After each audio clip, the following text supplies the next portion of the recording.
Good morning, friends, and good afternoon or good evening, wherever you are on the globe today. I want to bring to you a Q&A where we're going to be talking about this move that we all have to make from YouTube Classic over to Studio Beta. But I have a friend with me who's going to help answer your questions. Say hello to Tom Leung from Creator Insider. Thanks for having me, Miss Eileen. Appreciate it. Oh, thank you so much for coming. Okay, we have a few questions that have already come in. So let's get started with the ones we had lined up. And I want to thank everybody who's here. And don't forget, hashtag 2taps. We don't smash like buttons. We don't smash subscribe buttons. We tap them gently and lovingly, one to share it out and one to like it. And if this is your first time here, one to subscribe and one to click on that bell notification. Okay, y'all ready? Let's get started. Hey, before we get into that, Miss Eileen, did you see yesterday's Creator Insider Newsflash? No, I didn't. And I was looking at your channel this morning. What time did that come in? I don't know. It came out like yesterday in the morning. And yeah, you should check it out because we talk about the bell. Okay. I think you'll enjoy it, but we'll talk about that later. Okay, great. Well, really quickly, let's just introduce you and talk about like why you started the Creator Insiders and, you know, your experience with YouTube. Sure. Whoops, hold on a second. I had two tabs open and I was hearing myself. So yeah, so I'm Tom. I am a product manager here at YouTube. And I've been at YouTube for about 3 years now. And before that, I actually worked at Google from 2006 to 2009. And then in the middle, just did some startups. And my job here is to lead a team of product managers that looks after Creator Studio, uploads, channels, and YouTube analytics. And if for those of you who don't know, product manager, all we do is we try and understand what the customer needs are, work with designers and engineers to arrive at a roadmap of improvements that we can make to the product so that creators can be more successful. Wonderful. Okay, so let's get into the question. This first question is actually from me. So how long have we been using the video manager, what you often refer to as Classic? Because I remember, you know, I've been doing YouTube tutorials since 2009. Yeah. So back in 2011, we were using YouTube Insights and Hotspots. Do you remember anything about that? That predates me. That's like probably 3 or 4 teams ago. Mm-hmm. But I can tell you that Classic as we know it today, the underlying technology is probably over 10 years old. So it may have been powering what you used to see as YouTube Insights. And, you know, it served us really well, you know, and it's kind of like that old car that, you know, really served you well and it's great, but it's just not really ready for the next 10 years. Yeah, you got to keep putting it in the shop. I know. Yeah. The analogy I give sometimes is like, it's like that old laptop that kind of works, but if you tried to install any new software on it or update it, like you don't know if it'll run again. And Classic is not at that point, but it's getting close. And what we'd rather do is kind of have people move to the new studio before Classic really gets rickety, but it's getting there. Okay, so I'm just going to bring up now, this is my Studio Beta, and this next question is about the list of videos that we see when we log in. One of my friends, Friar Wade, and we freaked out. We're like, wait, because we're live streamers. Mm-hmm. So most of our videos are live. And when we look at this list, the first thing we see is uploads. And it's like, well, I haven't done an upload since February the 19th. Yeah. But the bulk of my content of late is in the live tab.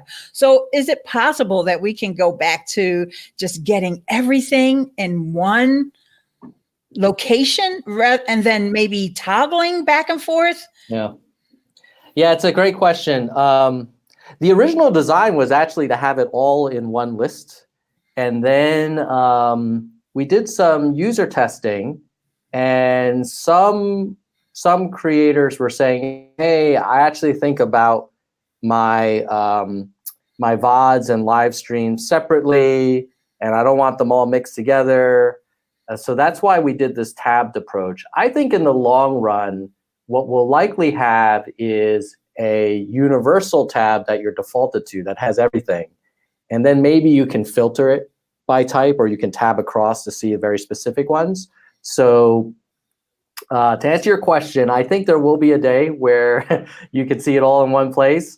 In the greater scheme of things, I think it's probably not at the top of our list. But I think you're raising a good point that if you're a live streamer, defaulting you to that VOD, the video on demand list, is may not be natural, especially if you don't upload VODs on a regular basis. So it's a fair point, and hopefully we can improve that over time. And now I hate to single people out in the chat today, but I have to single this one out. That's my daughter. Hi, Nicole Purvey. She came over to show her support. So I just wanted to say hi. So say hi to Nicole, Tom. Right on. Hi, Nicole. Thanks for joining us. Okay. Don't forget to use the new studio. Yes, she's got a YouTube channel, and all right, it's called Better Than Success. And so let's go to the next one. Okay, this one is from our friend Zakia. She's known as Soap Lady Zakia, and she wants to know about the device report. She's got people that she knows are watching on Apple TV and Amazon Fire Stick, and I also want to know about that device report. So what's the deal with that? Yeah, well, it's actually in the studio beta already, but it may be like some things not where it used to be in Classic. So the key thing with the studio beta, there's two key things that we've learned. One is there's a nuance here, which is you either are at the channel level or the video level. Like right now, I think you are at the channel level because I see on your top left corner your channel avatar.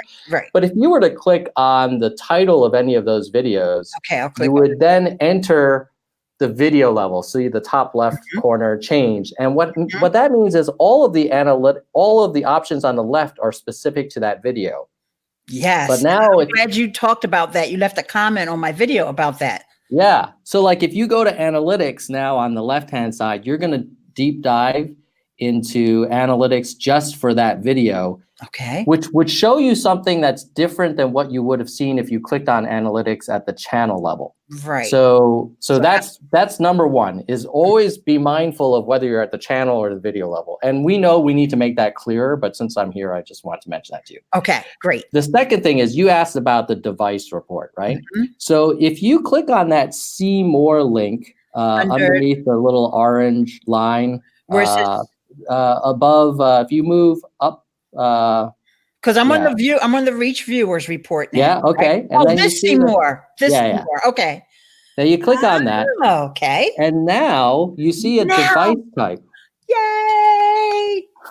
So you can see mobile phones versus computers versus TVs versus tablets. And you can even filter now by subscriber. If you see that little thing that says filter, it's right at the top. Yeah. And then if you type in like subscriber status or select subscriber status. Okay. And say subscribe. Okay. Now you can see of your subscribed viewers, in this case, 62% are using a computer versus a 33% mobile phone. Very few of your subscribers watch you on a TV or a tablet. Okay. So a Fire Stick or Apple TV would be under the TV? Yeah, it would be under TV. Okay, great. So now along with that same question, let me take that off of screen share for a second. And just sticking with the device reports, one of my concerns, and this doesn't even exist in Classic, but I always wanted to know, where people are when they subscribe. Because, you know, there's this big push to making sure all your branding is there and all your playlists are there so people know you and all this. And I'm thinking, well, if people are subscribing on their phones, they're not even seeing the playlist the way they look on desktop. So I'm just curious, would it make sense, or is it in there somewhere and I just don't know where to find it, to have a list of where people are when they actually subscribe? Yeah, that's a great question.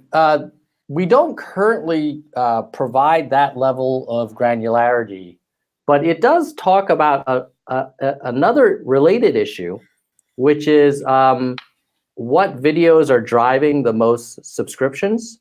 And so one of the things that we do now in the new YouTube studio is if you go to your channel analytics, you will likely see, so we can X out of this guy. This is the deep dive. See that little compare to thing and a little gray X on the top right corner?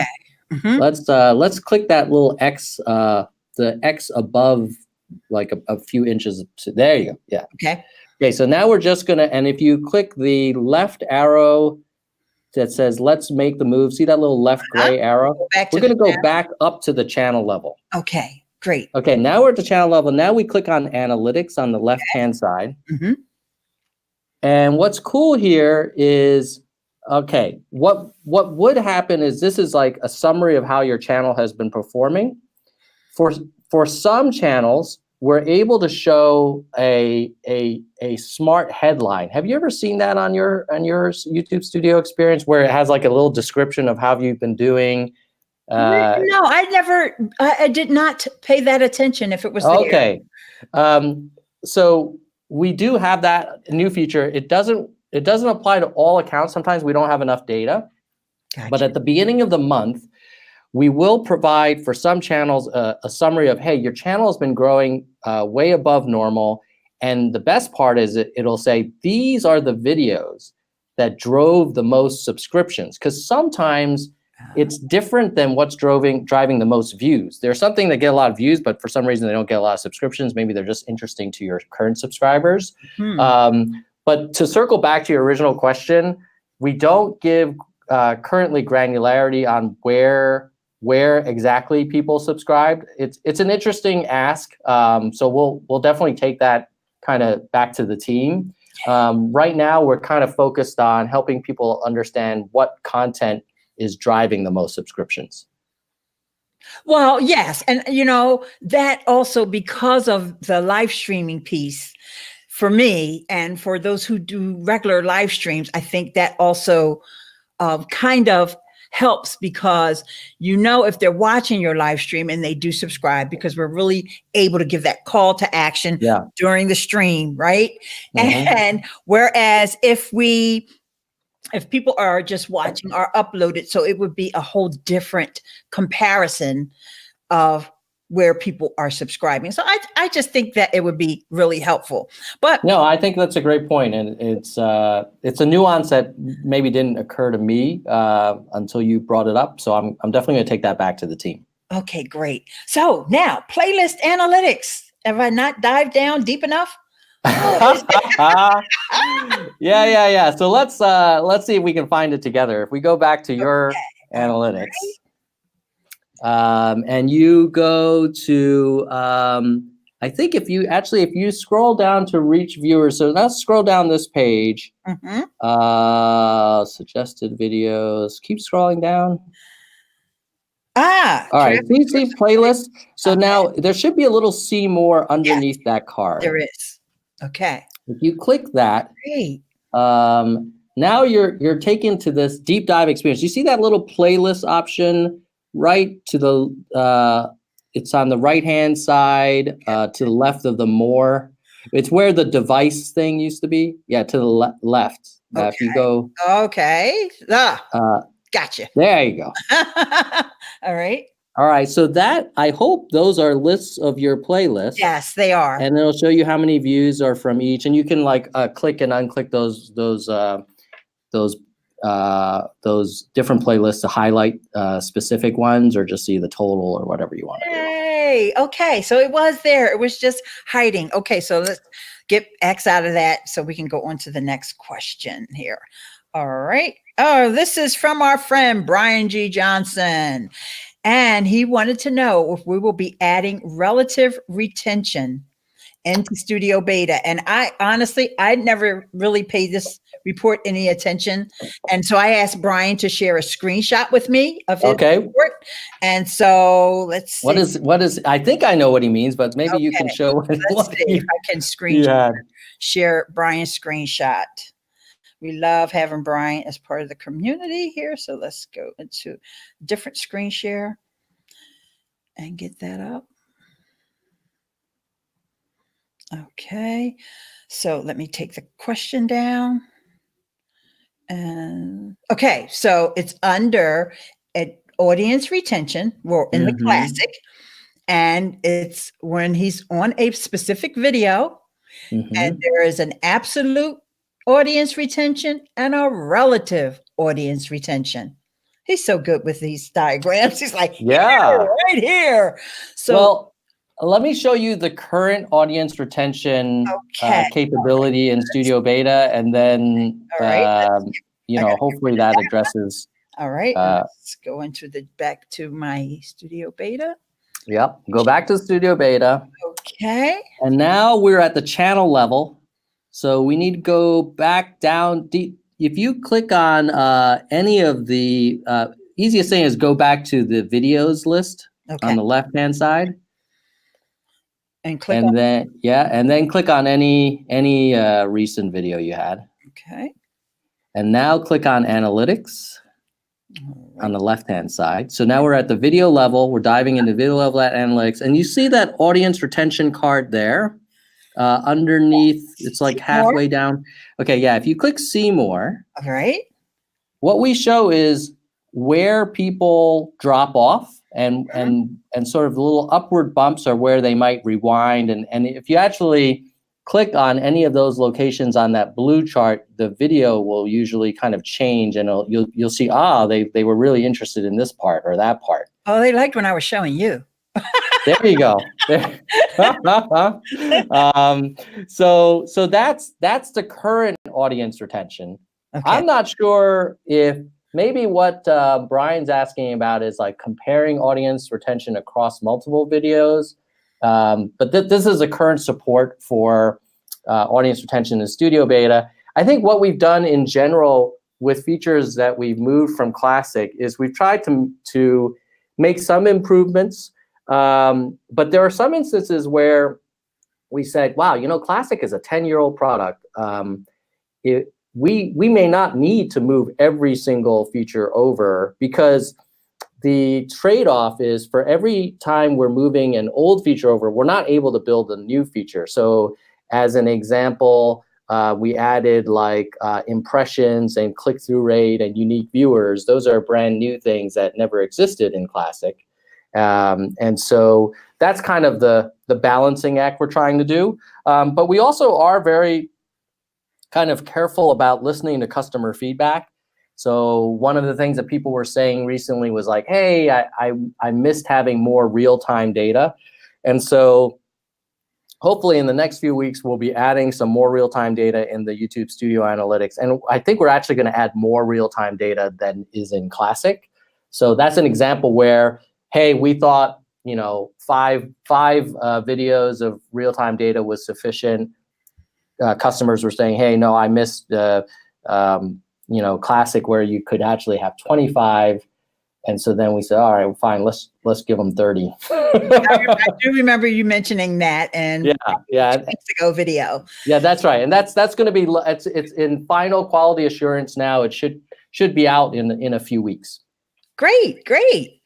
Okay, let's get this question from my friend Michael Daniels. Now, you see that Google logo back there because Michael is someone who I met on Google Plus. Rest in peace. Oh yeah, old school. So he says, when you go to videos, I like the icons to go to video and options. Please, just make them visible. Don't make me have to hover to see great features. I see. Yeah. So if we were to look at your video list, I think Michael is talking about options that are only accessible under this like little 3-dot menu. Mm-hmm. And, you know, that's an interesting design debate there, because we don't want that video list to have like a million icons next to each video. On the other hand, I totally hear where Brian's coming from, which is like Michael, sorry, where Michael's coming from, which is like, well, look, man, if I have some common icons that I use all the time, maybe you don't need to show me all of them. So I think that's something where we'll be improving that video list in general. Like, as an example, I'm not a huge fan of the fact that there are certain columns I can't sort on the video list today. That's frustrating to me. I also feel like personally, the amount of white space in between the columns is it's a lot, and I'd rather have more information.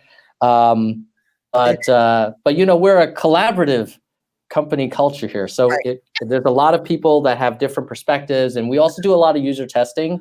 So, but I guess I would say ultimately, point taken on having more icons available, so they're not hidden over, you know, by requiring you to hover over. I think there's some middle ground we can find there, and we'll keep working at it. Okay, great. All right, then there is another question, though. This one is very specific to the Michael, again, being on the Pixel book. He says, the left menu stays as icons. Please allow it to start expanding. I am a words person. Yes. I know I can click the 3 lines. Why make it a clickety thing? And I think you've kind of answered that, Tom, with what you just said, but let me know if there's more to it. Yeah, so I think Michael's saying sometimes that UI is minimized on the left-hand side, and it doesn't even say like dashboard videos. It just has these icons. And that was trying to address other feedback we got from creators, which is like, hey, the information isn't as dense as it can be, and people preferred maybe that about Classic. And so we were like, okay, well, maybe we can make it so you can minimize that left-hand menu. And then now we're hearing from other people saying, no, I want to read the whole thing. And I think that the long term, we should make that easier to customize. And maybe in some situations, you do want that kind of like minimalist screen, and other times you want it to kind of have more room to breathe and more explicit.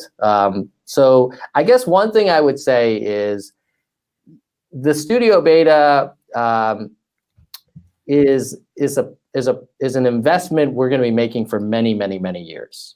And even after Classic goes away, it's not like we're like, oh, you know, mission accomplished, you know, move on to the next thing. Like our feeling is like we're kind of in the 3rd inning of the Studio Beta, and there's a lot more to do. Of course, deprecating Classic is going to be a big milestone for us, but we're going to continuously improve it, and there's a dedicated team to kind of investing in the Studio Beta kind of experience overall. So hopefully we can address more and more of these things. Before we go into this next question, I do want to give another quick shout out to the folks at Streamyard. I am loving this platform. And Tom, how are you finding it? Is it easy for you to use and navigate around in?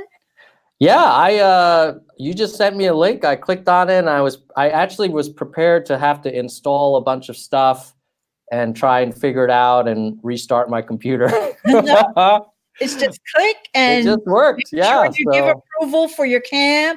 And so I wanted to give a shout out to them. Now, 10 on 10. This is my first time meeting him, and thank you or her.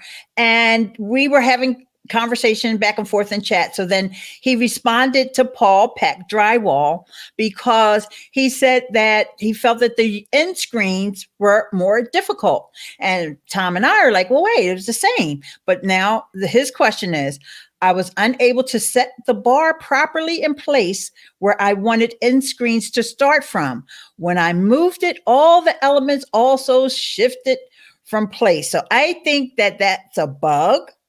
What do you think, Tom? It's possible. Let me kind of give you a little bit of the backstory on that. So one of the bets we made with the studio beta was that the editor would allow a creator to see multiple edits simultaneously. Because the way Classic works, you kind of make edits kind of in a vacuum. Like you just do end screens here, you just do info cards there, you just do trimming or for like copyright issues in another editor. And one of the challenges with that is it's possible for the creator to kind of accidentally have colliding edits. So the idea was like, okay, cool. For the new studio beta, we'll have an editor where each row can show a different type of edit, and you can have like add music, you can trim, you can add end screens, you can add info cards, you can add ad breaks, and then you can kind of have this like holistic vision of the changes you're making to your video. What we've learned from the early beta feedback is while many creators appreciate that kind of level of visibility, a lot of creators are saying, hey man, I just want to add my end screen and now I've got all these rows of things and it's a little much, like I just want to kind of go in, go out. And so with respect to end screens, one of the things that we did was we added links to the Classic end screen editor from the studio beta, where we kind of just removed a lot of the Classic navigation and sort of extraneous stuff, because we kind of wanted to acknowledge that, okay, the current end screen solution in studio beta is not fully kind of polished the way we want it to be. Creators are saying it's difficult for them.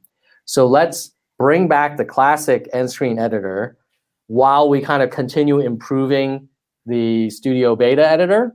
And so that's kind of where we are with end screen. So in terms of this question, I would say, well, if you're not a big fan of the new studio beta editor for your end screens, just use the Classic one. And the way you do that is you click on the video, and then on the right-hand side, you'll see a couple of options on the right-hand side for info cards and end screens, and open up a new kind of modal window for you to do it the old way and then come back to studio beta after you've gotten that taken care of. Great, great. Okay, here's another great question. This one is from Paul Peck, Drywall Tube, and he would be nice to see notifications. Yes. Data. Yeah, it would be. See, he agrees, Paul.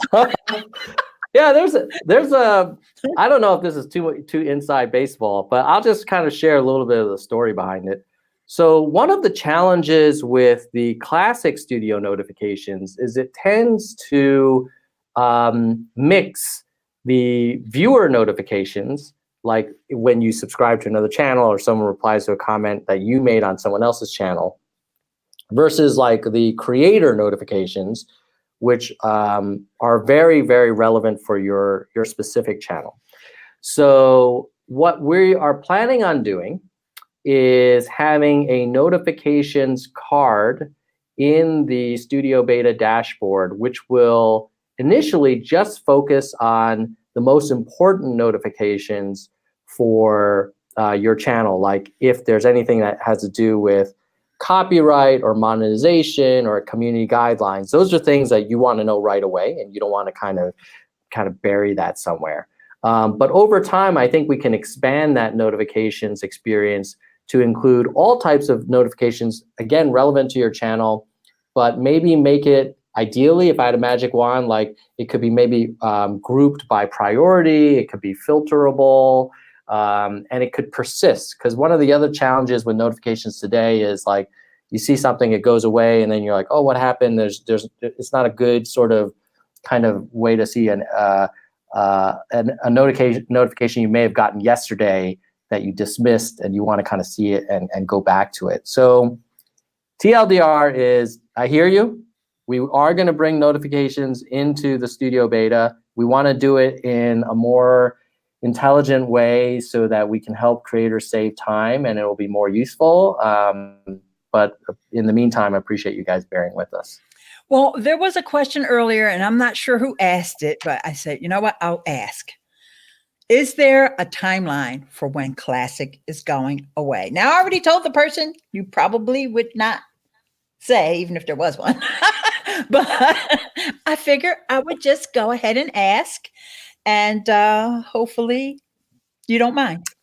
Yeah, of course not. Of course not. It's a reasonable question. I mean, I think I should also note that I'm partly here because you did a studio beta video that I thought was really interesting. And so I recommend anyone who hasn't seen it to go check it out.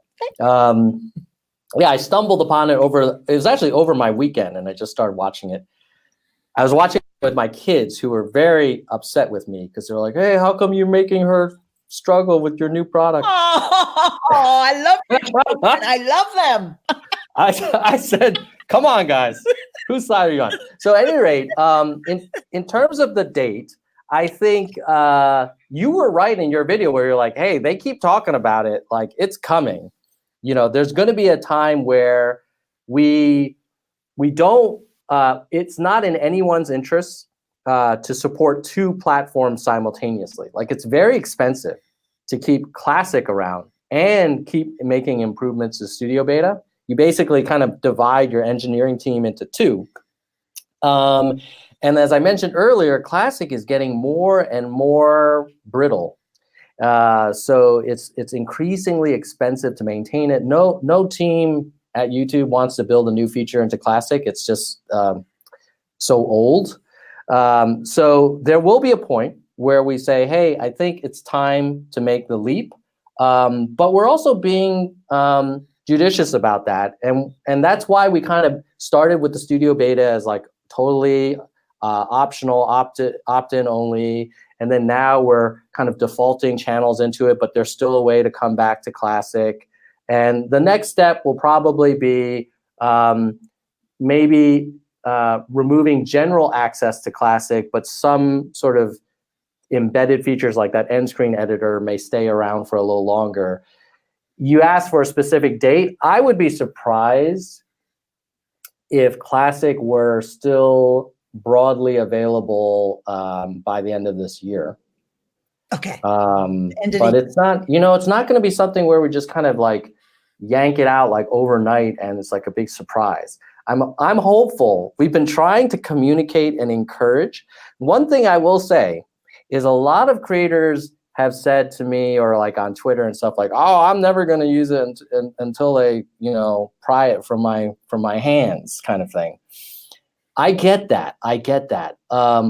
There will be a day where it's no longer available. And if you didn't have any time to kind of adjust and get a lay of the land for the new studio, it's going to be a really hard transition. And, you know, I hope we can avoid that. That's why we've been like nudging people continuously. And we're going to be nudging more and more so that we can have as smooth a transition as we can. But Classic is on sort of, its days are numbered.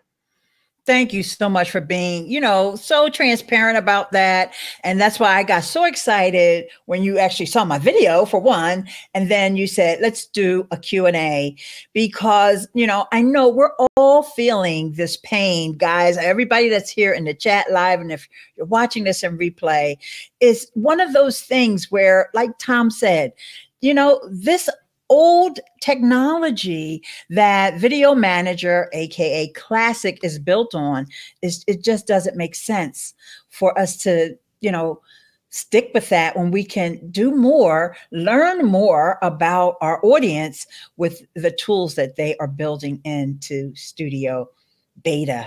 Oh, and one day it won't be called Beta; it'll just be the YouTube Studio, right? And you just see the tip of the iceberg in terms of all of the new stuff that we've got planned for the new studio.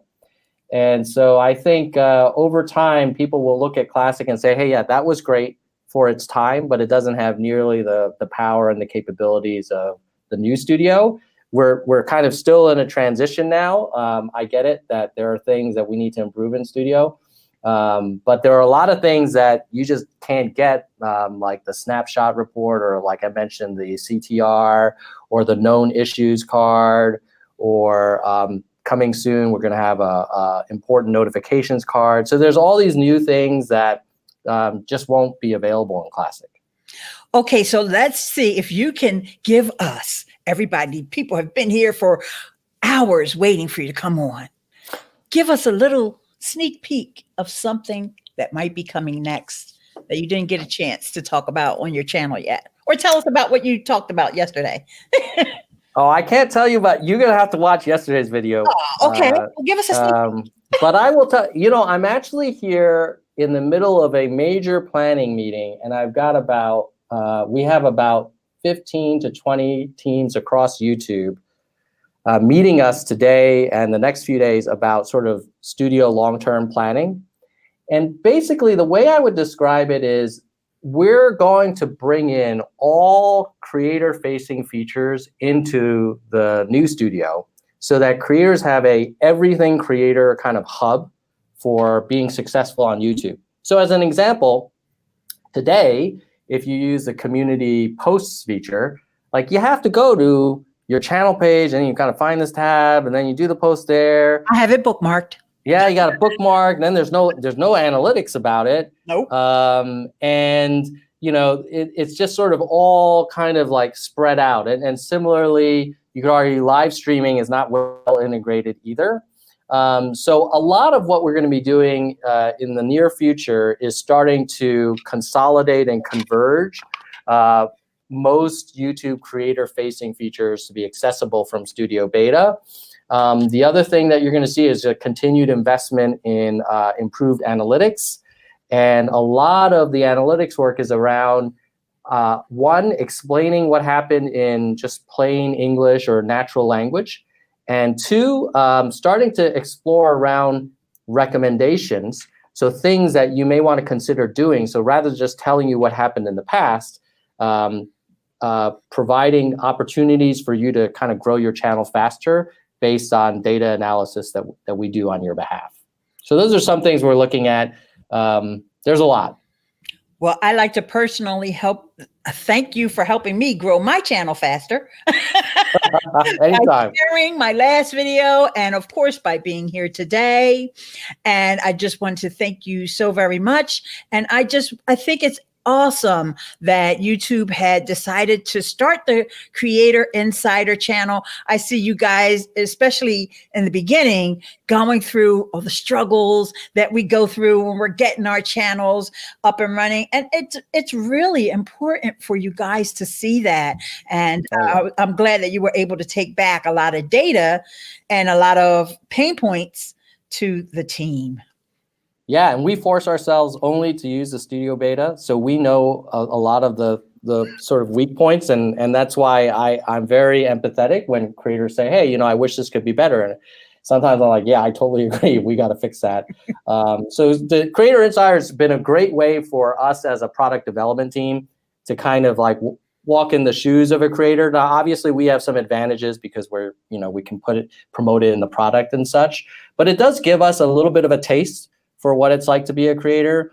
And I also think the other benefit of Insider is we heard feedback a couple years ago that, wow, YouTube is just not transparent enough. You never know what's coming. We don't know the backstory about why they do things. So with our weekly uploads on Insider, we try and say, hey, let's just kind of conversationally give people a heads up. That's why we say it's unofficial, because we don't go through like all the rigorous PR and communications and legal and all this stuff. We just work on product development on the tech team and try and give you our best assessment of what's going on. Great. Well, we're going to have one last question, and it's from my friend Andrew Hatchett. He's also a moderator here on the channel and a patron over on Patreon. So he wants to know about the community tab.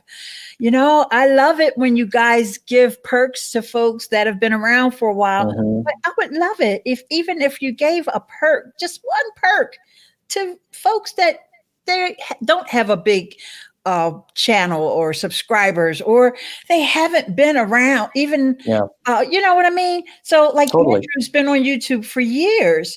Why can't he have a community tab? Yeah, I think the team's goal is to have the community tab much more broadly available. I mean, certainly if you look over the last 12 months, it's sort of become more and more accessible. Now, there's still a lot of channels that want it that don't yet have access to it. There's two reasons for that. One is that the team wants to make improvements to the community tab, and it feels like, hey, we don't want to put something out there that isn't all that it can be, and so let's sort of get this product a little better. So as an example, like when you try to have a back and forth conversation on the community tab, the lack of threaded conversations is really painful, at least for me. And so those are examples of things I think they want to work on. And then secondly, like with a lot of YouTube features, we tend to kind of lately start with a small group and keep expanding it, because we need to also make sure that the features are used appropriately and consistent with community guidelines. And when you make something available to everyone in one day, it's harder to manage that. But TLDR is, we want to make it much more broadly available. Stay tuned, and I think you'll hear from us that we will keep expanding it. Well, I would like to make a suggestion for the team, instead of always rewarding subscribers, because then you have people say that subscribers don't really matter, or views. Yeah. How about rewarding folks for longevity? Because we have been the pillars of the community for a long time. So even if we only have 100 subscribers or 250 subscribers and maybe only a few thousand views, but we've shown that we are good communities and good community stewards of the platform. So how about some perks for us? Yeah, I think it's a super reasonable suggestion. It's something that we've talked about, frankly. I think subs was a shorthand for saying, like, hey, how do we identify channels that we have a higher confidence are going to be using the feature as designed. But I agree with you, that's not the only signal we could look at. We could look at longevity. We could look at sort of like history of regular uploads without any issues or strikes or any kind of concerns. And what I could just say is, like, it's something it's being actively discussed, and we definitely don't want to give this appearance like, oh, like we only are caring about the biggest creators, because the reality is every big creator used to be a small creator, and we need to kind of support the entire ecosystem and help the next generation grow up and reach their full potential. And it's not fair if all the good stuff is only available to the people that have made it. And so we're actively looking at that. And one way is to kind of speed out the rollout, and the other way is to start thinking about other criteria we could consider for enabling features. Yeah, and that's what I call keeping it real. That's what we try to do. And you always say that. And you know what's funny? I probably was saying that before you were on the planet. Always keep it real. And here's my girl, Alice, from Fabulous Live Video with Alice. And she loves longevity and consistency. Thank you so much, Alice. Amen, Alice. Yes, amen. Yes. So I am so glad that we had a chance to have this talk. Thank you so much. Is there any last words that you want to give creators other than just saying, hang in there, I guess I would say, get to know Studio Beta. There's a lot of stuff that you think might be missing that isn't. Like even in the example that we were looking at, like device data or the navigation. The second thing is please subscribe to Creator Insider, because we will provide regular updates, not just on the Studio Beta, but any number of YouTube kind of creator-facing features. And the third thing is just thanks for taking the time to hear our perspective and to give us this feedback, because it definitely helps us kind of refine our product planning and our thinking as well. So we really appreciate it. Great. Well, I would love to have you back. You just let me know anytime you have something that you want to get feedback from the folks that are here on the live stream. And, because I know probably doing a live stream on your channel will probably just, I don't know how you would manage the comments. And I want to thank everybody who's come out and all of those who are watching in replay as well. And Tom, let's keep in touch. Okay. I look forward to it, Eileen. Thank you. Thank you so very much. Tell everybody at Team YouTube that we love them very much. Will do. Okay. And folks, with that, I'm going to sign off here. But what I'm going to do is start up another live stream just so that we can converse more. I'm going to keep this chat window open. I think that might be a little bit of a hard task to do. We'll see. And try to field some more of your questions and feedback. And for those who are patrons on Patreon, I'll make sure that you get that link if you want to join me on cam. But for now, thank you so much for joining. And we're going to start another live stream in about 5 minutes. Bye for now. Love you guys.